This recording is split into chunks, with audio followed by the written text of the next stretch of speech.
Welcome back to another episode of Fueling the Flame. I'm your host, Mason Miller, and today we have a very special episode in store today as we have Ryan Kane, the athletic director of Carthage College here, joining us. Ryan, thank you for joining. I really appreciate you taking the time to come down here. Happy to be here. I feel privileged to be in the lair that is the Wave Radio Studios. I appreciate that. So, for those who don't know much about Ryan, he's the AD for about 2 years, a short two years.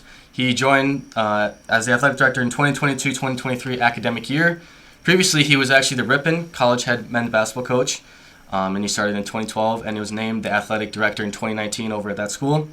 He achieved a 165-90 overall record in 10 seasons as the Ripon coach, 2-time MWC tournament champs, 1-time MWC regular season champs, and reached 100 wins faster than anyone in the program history. So I don't know if you knew all those facts, but that's pretty sweet. And in college, you played college basketball and golf at St. Norbert College up in De Pere. That's right. We refer to it as that school in De Pere. Yeah, just because, they became a rival of ours when I became coaching. It's always weird when you have this allegiance towards your alma mater and then you have to compete against them as a coach. Yep. You don't necessarily have the same love for them as you used to. That kind of leads into my next point because I remember that same year we played you in basketball here at Carthage College. Your basketball came down here. I think we gave you some pretty good work, and we got the victory. Yeah, you gave us the business. Yeah, we gave you the business, and I was just wondering if that was kind of if you can't beat them, join them situation. It was literally that. I remember texting my wife after, and I said, "Boy, it's different down here. If I don't join this ship, we're gonna go down." So it was definitely a part of it. I still have PTSD when I walk in the arena, thinking about. I think Colton hit a couple, AJ hit a couple, Twan hit a couple. Everybody hit one. I mean, maybe even Steve. Which he couldn't shoot, so everybody was hitting shots on us that night for sure. Yeah, so my first question for you was just kind of what was from your perspective, like your story, I guess your journey to come into Carthage and the decision to accept the job and move here. Yeah, it's hard when you think about, you look back on it now. I'm 25 years removed from college, so like you think about the journey you're about to head into, embarking on your life. You look back and it went quick, and it wasn't a traditional story. Like I'm not like say Coach Jarakovich or Coach Schmidt. In baseball here, who just like went from being a college athlete right into college athletics. Yeah. I actually didn't even know that that's what I wanted to do. I just knew that I wanted to hoop in college, so I went to hoop, and then I played a little golf while I was there too. Had a heck of a good time. I actually moved to Chicago. Tried to find a job. Found a job, did some sales stuff. I bounced around. Living in the city for almost 8 years before, I felt like, when my feet hit the floor, I wasn't really loving what I was doing. I wasn't inspired. It didn't give me the same juice that, competing in basketball did. And I had tinkered with coaching a little bit at the high school level when I was in college. I was that guy that was like, hey, I'll coach your summer team. And this is long before, AAU and club was really huge, right? But I definitely had a juice for coaching, I think, at that time. And I remember thinking, you know what, I think what really fill my bucket up is if I could find a school where I could just start coaching at it. Yeah. And then I'll just work my job because I knew I wanted to make money. I definitely enjoyed, making money and, traveling, going to Cubs games and, doing that. And so I found that opportunity at Dominican University, and I did it part-time for the first couple of years until I realized, you know what, I want to do this for the rest of my life. How do I do that? That's awesome, man. And so I took the leap of faith. Luckily, at the time, I was single, and so I only had to worry about myself financially and everything else. So I quit my job. I walked into my boss's office, and I was like, man, I got to do this. I found a school in Northwest Indiana that had a master's program in sports administration.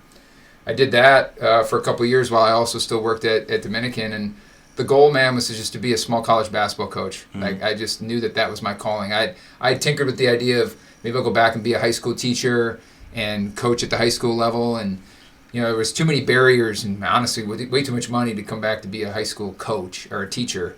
And so I just found myself in the college world, and then shortly after that I recognized, in fact I did my senior thesis in college on leadership styles of athletic directors. Nice. At the D3 level. And I always saw myself, I remember my first year at St. Norbert really thinking, wow, what a cool job that would be to be the athletic director here, not knowing even what went into it. And then I've always kind of elevated to positions of leadership. And so when I was at Ripon, the job came open to be the AD, and they were going to make it an internal hire, and it was pretty clear to me this was my opportunity. It was a little I don't want to say premature, but it came about because the previous athletic director lost a battle to cancer. So, I was kind of, someone was going to be forced into that duty. And, I said, who better than me? And so I took a bet on myself. And then I think as soon as I did that, I realized quickly that my impact was bigger. Yeah. Because now I wasn't just worried about the 20, 25 guys on my team. I was worried about the 300, 350 student athletes at that institution. And when Carthage called and was interested in me being the AD, I knew that at some point I was going to likely have to just be an AD. Like, there was no way I was going to be able to do both. Mm-hmm. And to do that here with, nearly 900 student athletes and 28 varsity sports, like, it feels great because it gives you that much more impact. That's an amazing story. Yeah. It probably takes a lot of courage to quit that job and go pursue that dream or that passion that you've always had. Yeah. Courage. That's awesome. Sure. Mm-hmm. Sure. Crazy. Yeah. That's awesome. That's awesome. So my next question is, you mentioned that Carthage reached out to you, but what do you think you mentioned some things about Carthage, but what drew you to Carthage, and what were some of your first impressions of Carthage? I mean, truthfully, it's always been a school that has got a tremendous brand. I mean, if you look at it, when you get into the world of higher education, like, there's some schools that are clearly above the rest, and Carthage is one of those. The location, the amount of students that they attract here, Mm-hmm. The degree paths that they are working towards it. As being in higher education for 20 plus years in the Midwest, like, Carthage has always been, it felt like, one step ahead of everybody else. 20 years ago they built Tarbell Arena and these facilities, and they continued to even just coming here and placing this right on the lakes, the shores of Lake Michigan. Like, there's been so many great decisions that have led to, like, what the success of this institution has now. And when you think about it, the corridor between Chicago and Milwaukee is a very it's a prime spot to be right now. I mean, think about how much industries around us right now in the southeast part of the state. For sure. How much more Chicago continues to grow, and Milwaukee, and to be sandwiched between the two, and work with young people as they try to launch into their next phase of their life. It's a good spot to be. So it's always had a great brand athletically, of course. I mean, there's how many national championships and national appearances and tournament qualifiers, and the CCIW as a league is a strong league in the Division III landscape. And so I've always just wanted to challenge myself and try to be a part of that. Yeah, for sure. Hopefully we see some of those national champions come to fruition this year and everything. Yeah, that would be great. So now I want to talk more specifically about your job, things that have been going on recently. I know this past week you went or maybe the previous week, you went to the NCAA convention. Yep. So I'm not very familiar with what that's all about. I know it's a huge convention where a lot of schools and ADs like yourself meet. So could you kind of talk about what goes on with those conventions? Yeah, so essentially it's just, the legislation and the management of Division III meets once a year. And so there's a cycle that, if there's any legislative changes that need to happen, there's one vote every year that the membership gets to do at the Division II and the Division III level, and we get together. And so they hear about, a change that wants to happen. Let's say it's you want to put a pitch clock in baseball. Okay, all right. So it starts in a process, and then it gets vetted out through management council, through president's council, and then all the different committees, and then it gets all the way to the table for us to finally vote in January every year. And so really it's an opportunity to vote on that legislation. It's an opportunity for all of us as D3 member institutions to get around a table together. They have a thing called the Issues Forum. So we just sit in the room and talk about, what are the issues facing Division III today, and how can we collectively as a membership try to, solve those. Everybody tries to come up with different ideas. You're quick to learn that you don't have the market cornered on misery when you go to these types of things, because everybody's got their own issues that they're trying to deal with, on their own campus, and not everybody's got it great. The grass isn't always greener. You get a great sense of perspective on some things, and we as a league meet. So all the ADs get together in a room, and we have our own legislation that we talk about. Things that have been brought up by our Student Athlete Advisory Council, have been brought up by our sport coaches. That they maybe want to change this or the location of that, or a championship change or things like that. So all those things are just kind of discussed over a couple days.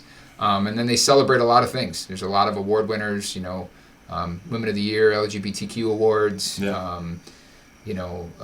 just honoring all those really, special people that served on a lot of different committees, because these things are run by, the AD at Eau Claire and, the commissioner of this conference. And so, it's all internally kind of run, and so you always want to pay thanks to those that have served their time on a select amount of committees. Absolutely. So I'm sure one of the topics that you guys had to talk about was NIL. Absolutely. It's blowing up. Everybody's heard about it in some sort of fashion. But I guess my question is, because of Division III, it is a smaller level.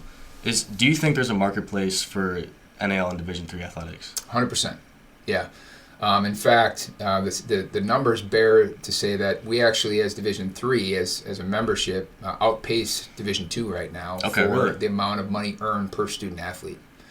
And everybody's situation's a little different. You're not going to have as many lucrative opportunities at some institutions if you're maybe a little bit more rural in nature and things like that. But I think there's definitely a marketplace for the NIL. I mean, I think it came up at the issues forum. I mean, there's two sides to this. There's one that says, this goes against the ideologies of what Division III was kind of, the foundation of what it's based on. Right? It's just, we're just here to, use athletics as we pursue our degrees. And yet there's students out there that are saying, college is expensive.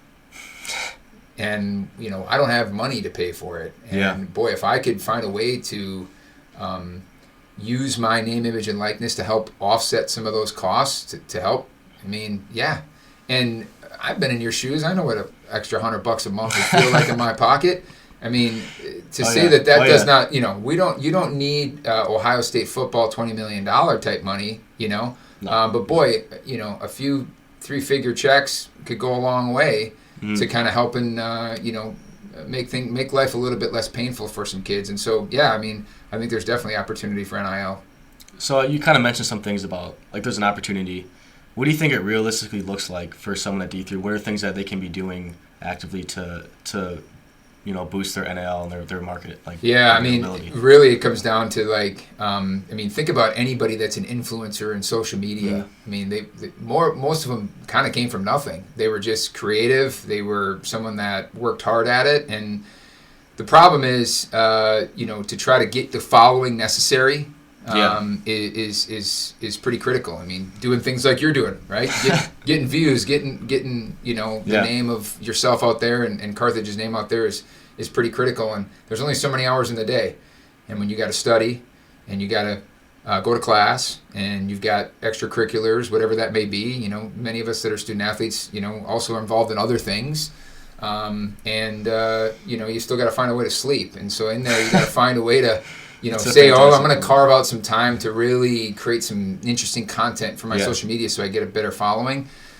That's tough. And so, but that's really what it comes down to is, and who we partnered with for our NIL marketplace does have a lot of great tools in their, kind of toolkit to help our student athletes with how to, get more views, create some content that's marketable, if you will. And quite honestly, like I've said before, the 18 to 22-year-old market is a lucrative one for people that have businesses. They want you to purchase their products, whatever that is. And the best way to get them to buy your products is for you all listen to each other. Yeah. And so for you to say, hey, I really believe in this product, you should click on this code and buy this, that'll happen. So if I was a business owner, I would 100% make sure that some of my marketing budget was geared towards NIL. Yeah. I would absolutely start offering young people like yourself the opportunity to get my product eyeballs on your Instagram or on your YouTube channel. I mean, I think that goes a long way. Yeah. If your product is really for this younger audience. Final question about NIL, then we can move on to a different segment. Sure. For anybody listening, what would be the source that students can go to, at least at Carthage, because you mentioned there's another company that we use for NIL. So what source can we go to start? It's Open Doors. Okay. OpenDoors.com. There's an app that you can download, and inside that app, there's a ton of resources that you can access around things that you can do. There's a newsletter that you can sign up for that they send out. I think it's at least monthly, if not even bi-weekly. Okay. It's an NIL news brief that gives you, success stories that have happened at other places. I mean, you don't have to reinvent the wheel. Yeah. For something that happens for some young guy or gal out in California, could probably happen for you here. You just need to replicate it. Mm-hmm. Yeah. So any things that you mentioned with NIL, at least just for like a school and a student trying to get their name out there, Carthage recently came to an agreement with the Marquee Sports Network to stream some games online and on TV. And the Marquee Sports Network, for those who don't know, they actually stream the Cubs regular season games. Is that correct? They do. So we had an agreement for two games, two doubleheaders. Bears stuff too, like all the which I love as a Packers fan, watching. All the crying on Monday after another loss. Yep. So we had two scheduled agreements for doubleheaders for men and women's basketball. The first one is earlier this year with North Park at home, and our second one is coming up, I believe, this month with Illinois Wesleyan on, I believe, the 8th here. So that's right. Just could you kind of talk about what went into reaching that agreement and what does that mean for Carthage? Yeah, so I think like anything in life, it comes through connections. Okay. So Peter, who does a great job with our play-by-play, knew some people over at Marquee, teed it up to say, hey, maybe this is something you could reach out to them about. I had noticed recently that they had expanded their content to Loyola, DePaul, and so they were kind of getting into that kind of smaller market of colleges. They weren't just, Interesting. Okay. And so I thought, you know what, like we're in their coverage area in southeast Wisconsin, and their coverage area goes all the way west into Iowa, barely, a little bit into Indiana and into Michigan, and covers a great deal, of course, of Illinois. In particular, the Chicagoland area, which if you're a student on this campus and you say, hey, where are you from? They're likely 80% of them are probably from that area that the Marquee Sports Network covers. So I thought, wow, what a neat opportunity for us to get our brand out to a few more eyeballs. Now, what did it cost us? It cost us not having it on YouTube, which meant that someone who normally would be able to access our game if they lived in, say, Texas, wasn't able to access it unless they probably had some jailbroke DirecTV or Fire Stick that had the Marquee Network where you could watch it. But what it did do is it took what normally is, a very small number of people watching men's and women's basketball on a Saturday afternoon to several hundred, close to 1,000, and unique visitors, and seeing a scroll across, their score bugs and things like that on their website. And so really it was like, they were like, hey, we need some content. There's only so many, Bears shows and Cubs shows that they can cover with talking heads about this stuff, so they wanted to have some unique kind of stuff. And what the only reason it really worked too is the hard work of people like John Voinovich, Sam Boyle in our office, because our web stream, for those that, if you ever take the time to watch somebody else's, ours is, it's kind of it's the gold standard, right? And so it's just linear television. They literally just plugged into our stream. They sent up, a media personality to kind of help with some sideline stuff, but it was really little to no work for them. Allowed us an opportunity to promote Carthage on the advertisements at no cost. So, I think it was a bit of a win-win. There was some casualties, as I said, there's going to be some people that won't be able to tune in from Bloomington this in a couple Saturdays, but you know what? We'll worry about that when it gets there. I think you made a really good point about the athletic communications department, just because they're such an expansive network for the live stream. It's actually really good. And I know a lot of schools that they do their streams. They don't have the end-to-end core cameras. Like, we've been installing those recently the last couple games, and I know we've done it previous years. But that also gives an opportunity for students to get involved too, to be involved with the broadcast and being able to run cameras and be involved in the games and running games. And I've been fortunate to be able to be involved with the athletic communications department here, being able to work and get some official experience. So I think it's really amazing just how much that part of the athletic program has grown, and it's a really good thing for students. I mean, and again, like, most people don't have perspective on to know these things. I mean, when I sit, like, at the convention, for instance, we were talking about things like instant replay. What are we going to have in football? Are we going to expand it? What about in basketball? And we already have some of that stuff. And, everybody in the league is like, well, of course Carthage can handle this stuff. They've got the best of this and the best of that. And oftentimes I'm not sure our student athletes know, like, how good we do have it with regards to our streams. I mean, some people just have a stationary huddle camera that's just it just follows the ball. Yeah. That's literally what you're turning into. It's not even somebody manually operating a camera. So yeah, for sure. So the next section that I want to talk about is some of the additions and maybe, I guess you can call, investments towards some of the athletic facilities. Recently, we have the new softball field that was constructed, I believe, about a year ago. Yeah. So that's been around for about a year, and we got a new turf field this past season. So I guess, what is the process for getting these projects done from your perspective? Well, you got a check book? You want to write some? That's probably where it starts, right? Starts there. Starts there. If you got some money, we'll find a spot for it. I think certainly the softball project was one that was around before I got here. I was on the tail end of that, so I didn't exactly get too involved with that one, but certainly it needed it, and so there was a necessity there, and then there was some donor interest in wanting to help that project get lifted, and that's what happened. Like the turf project, it probably got started because at a game last year I was walking around with a glue gun, taping down hash marks that were coming off, and went to show our president. Said, I'm gluing down I'm gluing down hash marks down here on the field every day. This isn't good for us. It's not a safe. It's not a safe surface. So that one had, and unfortunately, it had only been 7 years since we installed the last turf. But the amount of wear and tear that our surface gets, it's inevitable that that surface sees more wear and tear than probably most with, both lacrosses, both soccers, and a football program on that surface for all practices and competitions. Mm-hmm. It takes plenty of wear and tear. So, the process is pretty simple. You list out where the needs are, and then you determine, what's the pecking order, and certainly what trumps everything is, the safety of the student athletes, certainly. So if something's going to make us, if something, a capital project is going to make our place safer, then we should probably think about that. If it's going to help us be more efficient, we should think about that. And so, there's quite an extensive list of things that we need. But they can't all be done at once because there's only so much institutional money that can kind of go around to pay for those things. So, if you got some money, I got some spots for it. I don't have any money, but I do have ideas. Good. So while I've got you here, let's do it. I got a pitch. Okay. Marble Arena, court floor. Where is that on the pecking order? Yeah, Where's that at? Because I'm biased for the basketball team. I get it. And what's interesting about that floor is it's been resurfaced, and so every year not every year, but every couple of years, you what you do with the floor is you buff it down, and then you kind of re-lacquer it. You put a new coat on it, right?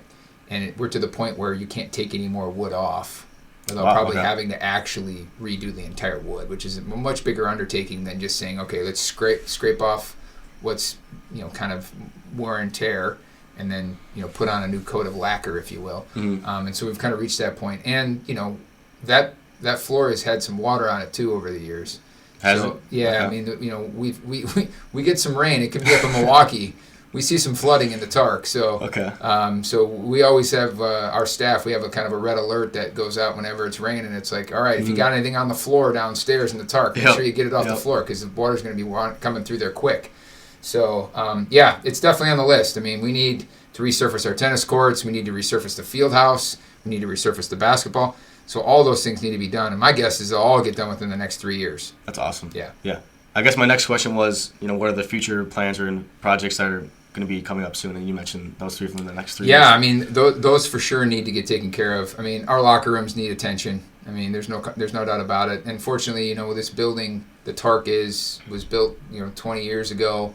And it was it was the spot. It was the Taj Mahal, if you will. And it was servicing about 350, 400 student athletes at the time. Now we're at 850, close to 900. And so we just don't have enough space for everybody. And so we've added sports, so we've taken up some spaces. We don't have spots for our student athletes to do film, to meet as a team. A lot of those things are just in different spots around our campus. Thankfully, it's not too hard for us to walk across the street to the TWC or into Hedberg if you need to, but it's not ideal. And certainly we don't have enough lockers for everybody. And it's not to say that everybody needs to have a locker. It's you should have a locker when you're in season at least, anyways. Yeah. And so we definitely need to make some moves there. One of the things that I noticed when I first walked into the Tark is it just needs more branding. It needs more spirit behind it. We went through a branding change from Lady Reds and the Redmen to the Firebirds. Now everybody's a Firebird, but yet there's just not a sense of spirit in the building. There's not enough of our brand. There's not enough honoring the championships in our space. We need to do more of that. We could use a nicer looking Hall of Fame. We could put more furniture in the Tark. I often think that our student athletes, I feel like it's a very transient space. It doesn't need to be. What do you mean by transient? Well, you come in, you train, and you leave. Why can't you come in an hour before practice, find a spot, open up your laptop, Yeah. Okay. Okay. check your emails, and then you know what? Now I'm going to go. Or maybe you have a class in there. Yeah. And you know what? In between classes, I'm going to get a workout in, and then I'm going to, grab my lunch and eat it there. And we've got enough spaces in South Lower and in the South Upper lobby areas to put some spots where students can hang out and be a little bit more collegial in that nature. So I think all those things are things that I'd like to do. I mean, our weight room, we're doing the best we can with the space that we have to kind of increase our throughput. I've been to some, one of our vendors has, like some really neat stuff that I'd like to try to get into some of our spaces so that we can be more, just more efficient with our space, and Dexter Molinaro's done a great job as far as like trying to upgrade some of those spaces and think more critically about what goes into what should be in certain spots. The Semler Fitness Center is not fall under side athletics, but certainly is something that also needs some attention for just our general students, because there's no question that something that's important to every student walking around this campus is their health and wellness, and part of that is finding a place where they feel like they can work out. Yeah. Well, it's awesome that you have that great vision. I hope to see some of those things come to fruition. It'll be after you leave, Mason. Oh, I know, but hopefully everything gets better after you graduate. Oh, that's very true. My high school year, especially with that check, if you just Well, if I become a donor one day, we'll see what happens. But I remember my high school year, I left. Next year they get a brand new court, so I'm used to it. But I'm used to it. Everybody's got those stories. Trust me. So this may be, I guess, not a dumb question, but I wanted to talk about your experience coaching. About. Obviously, I think you miss coaching, but what do you miss most about that experience as a coach? I miss the relationships. Yeah. Yeah, like what I've enjoyed is I remember when I first got here, I was only here for a couple months before school ended, and I got up at the Embers, and it's like everybody in there was a stranger to me. I didn't know anybody; they didn't know me. Yeah. And that's never been who I am as a person. Like I've had like such strong relationships with the basketball guys that I coached, and then as I became an AD, like I knew a lot of the student athletes, and I didn't have that yet. And I'll probably, I have some great relationships. There's a number of people I see now on campus. They say what's up, and I know them, and they know me a little bit. It's going to be hard. 850 of them, I'm not going to know them all. I get that, and you're not going to know me or want to know me, and that's fine too. But I don't have that granular level with what you kind of going through on the day to day. Seeing you come in as 18 and leaving at 22 is such formative years of your life, and not playing a very direct role in that has been a little bit challenging. And then I'd be lying if it wasn't the juice of the locker rooms. When you're sitting in a huddle, sweating it out, trying to figure out the games and the balance and working through that. I don't miss the long bus rides and the losing bus rides. I don't miss any of that for sure. But boy, I've often said, as someone who worked in the private sector for a number of years before I got into coaching, there is no greater high in life than coaching, and there is no greater low either. Yeah. You see the two spectrums, and there's nothing more influential that you'll do in life than be a teacher or a coach. Yeah, my next question regarding that was just, what do you think you learned most about yourself during your coaching time? Boy, that's a great question. It is a great question. Dang. I know. I think I learned what's most important. So that who you become as part of the chase is the most important thing. It's something I try to live by. It's something I try to instill in our staff. It's something I try to instill in anybody. That it's early on in your career and as a player and even as a coach, you're so results oriented. You live by you're measured by wins and losses and points scored, and like when you played as a young boy growing up, what was the first thing Grandma and Grandpa asked you after a game? Did you win? How many points did you score? And that's society's scorecard, and what they really need to figure out is, can you get to the point where you're comfortable with result because you're pleased with who you became as part of the chase? Everybody's chasing something different. Right now I know you're chasing burn. You're just trying to get some burn out there, right? And you're chasing that, and you were in the gym today. I saw you. And you're working hard at it. And for a lot of kids, some people are chasing all conference. Some people are chasing all American. Some people are chasing just to be on the team. Yeah.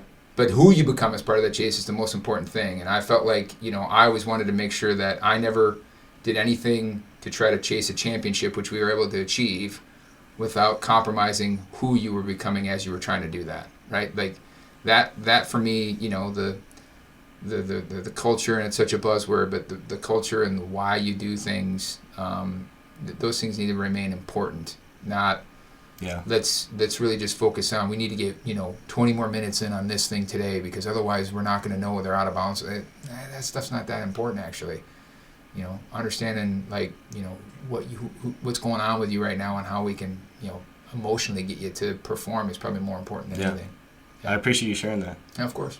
So it's time, I think, for the special segment. It's time to have a little fun. So everybody hopefully fast forwarded to this point. Most of this stuff has been pretty boring to this point. Oh my gosh, there's a hat. I'm going to ask you to put on some Carthage gear here. Talk about branding, right? It's not a Carthage. This is Carthage gear. It is Carthage gear. All right, let's do it. All right, so this section is called Rapid Fire Questions with Ryan Kane, and I have a list of a bunch of kind of fun get-to-know-you questions, and I have some fun would-you-rathers towards the end that we're going to run through. So I'm going to ask you a question. You're just going to answer it instantaneously. First thought that comes to your mind, and we're going to roll with it, all right? Okay. All right, let's do it. Let's do it. First question. Favorite sports team? Packers. Packers. I love that answer. Yeah. Good answer. Favorite athlete of all time? Jordan. Michael Jordan? Okay. Then maybe Tiger. If you could add any new sport to Carthage, which sport would you add? Women's flag football. Really? Mm-hmm. Okay, I think we got to talk about that a little bit. Sure. I think we got to talk about that. Has any Division III school added that to their Wesleyan just added it. North Park's hiring a Did they coach. really? Yeah. I think 8 of the 9 schools in our league are strongly considering it. It's something that there's money behind it with the NFL.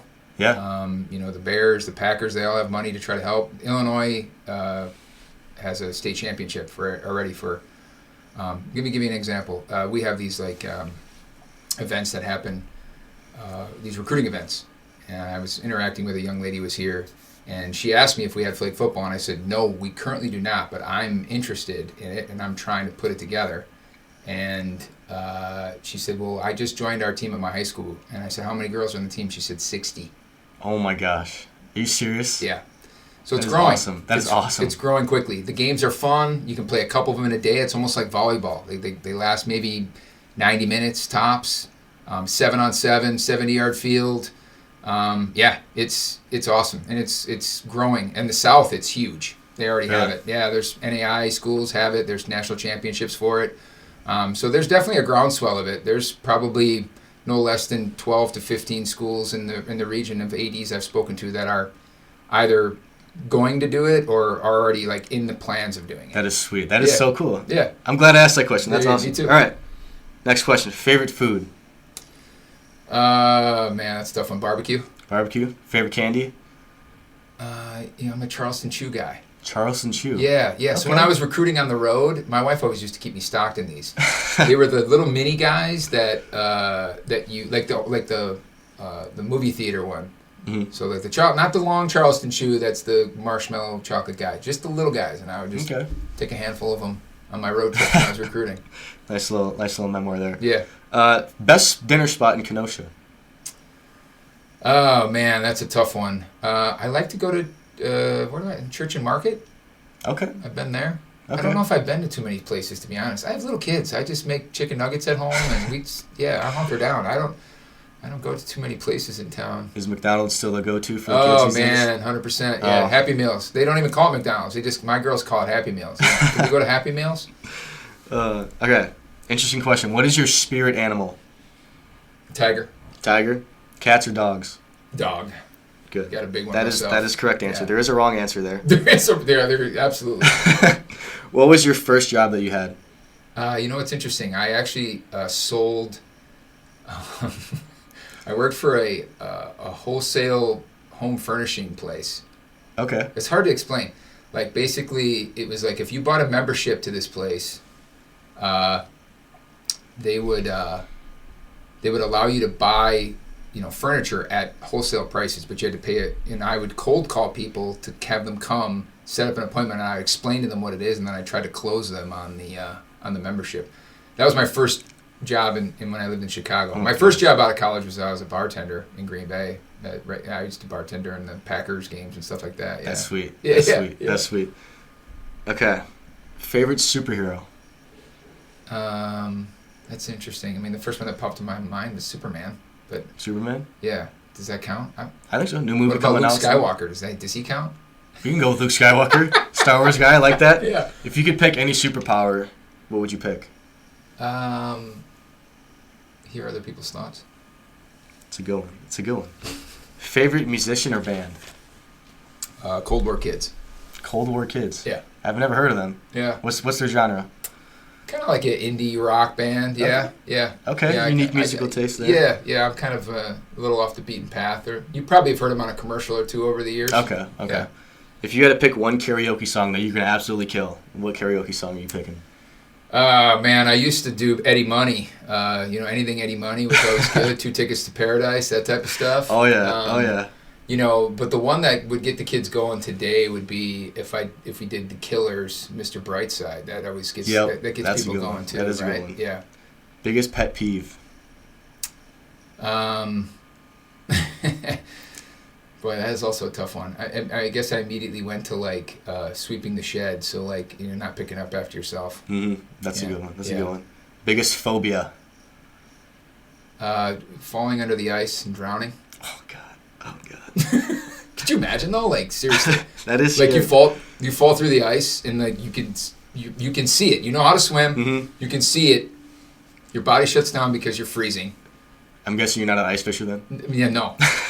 I've done it plenty of times because I'm kind of I'm a Northeast Wisconsin boy from rural Wisconsin. Yeah. So you can bet that I've augured a few holes in my day and called for tip ups. But I think I was just too young and naive to know any better. And now you read the news and you can't go through a winter without reading some story about somebody falling through the ice and dying. Oh, God. It just happened in Oconomowoc. Oh, gosh. Or on Pewaukee. No thanks. Well, message from Ryan, be careful on that ice out there. Yeah. All right. Do you have any superstitions? Yeah. I put my right sock and my right shoe on before my left because I want to get off on the right foot. I like that. Okay. Favorite movie? Man, that's also a tough one. I guess favorite movie genre if you have. Yeah. Well, I mean, I'm kind of into most sports. Anything sports movie related. I'm kind of into. I don't know why. I'm struggling with this one. I Remember the Titans, and I like Rocky IV, and Yep. Yeah. My daughters are into Cool Runnings. Okay. Hoosiers was always a fun one as a basketball guy. Yep. Miracle. A lot of those sports movies. One. Yeah. Good sports movies out there. Last TV show you binge watched? Succession. I didn't make it all the way through though. After a couple seasons, I started watching the YouTube videos just to see what happened. I couldn't stick with it. That's a good way to go. It was too much. But I've only binge watched from start to finish 3 shows in my life. Really? Yeah. They are The Wire, which was on HBO. It was an early 2000s show. It's actually an interesting one to get into. Breaking Bad and Ted Lasso. Ted Lasso. Yeah, those are the only 3 that I've ever watched fully all the way through. Do you have a hidden talent that you feel comfortable sharing? I immediately thought of my wife's hidden talent, which is she can make a weird noise with her collarbone. I don't have anything fun like that. Oh gosh, I hate when people can do that. Yeah, I don't know if I have a hidden talent. That's fair. I mean, no, I don't. Oh, you know what it is? I'm actually weirdly, I can memorize people's license plates. So you could say oh, well there's more than one, Honda Civic out there. Yep. But I know that's your Honda Civic because I know your license plate number. So that if they need a guy to identify a license plate I'm for on some it. case, you're I'm the guy on to call. it. Okay. Yeah, I'm on it. Favorite hobby? Golf. Yeah. Favorite video game? If you played games. Yeah, I did for sure a lot. I was never very good at many of them. I'm there with you. But probably Madden or more. No, you know what it was? It was that NCAA football. They brought it back. I heard this year, and it was kind of But I think I remember really doing a lot of dynasties back in the day with the NCAA football when I was working. Yeah, so, those are fun. Those are fun. All right, last question here before we go into Would You Rathers. Oh boy, geez. What modern day trend with kids or college student confuses you the most? TikTok dances, I guess. Yeah. We're trying to get a personal brand for NIL money. You're saying we can't make TikTok dances? You can do the dance. I'm not sure. I'm not sure I get that one. That's fair. Okay, I got some fun Would You Rathers, and then we're gonna wrap up the episode here. Would you rather be a famous musician or famous athlete? Musician. I agree with you. 100%. I agree with you. That's my one regret, I think, in life is that I love music so much. Mhm. I would love to, get on stage and see a crowd go nuts and sing your song back to you, way more than I'd want to hit a walk-off homer or hit another three. Maybe because I have hit game-winning shots and know what that emotion feels like in a packed gym. But man, that'd be different. I agree with you. Yeah. I'm totally down for musician all the way. Yeah. Be the funniest person or the smartest person in the world? I think funny, just because I'm not the smartest, and I think more people have probably gotten through life with laughing their way through it than being so analytical about it. And I'm not saying that analytical, but just like It's probably easier to connect with people. I don't know, if you're street funny. smart and being Yeah. funny it can get you through some difficult situations. You know? Yep. Okay, would you rather have to wear a fanny pack for the rest of your life or a pair of Crocs? I honestly have never worn either of those, I don't think. Actually, I think I wore a fanny pack one time when I was volunteering for a golf tournament. So maybe I'll go with the fanny pack. Fanny They pack? seem, You can get some nice fanny packs. Yeah, out there. yeah. The Croc thing, I don't know. Your feet are sweaty in there, sliding around. You got the air hole ventilations in there. Is that? Does it really work though? I don't know. I don't know. Maybe I'm just trying to market for Maybe you're Crocs trying right to now. market the Crocs. I see your NIL stuff working there. Just something like.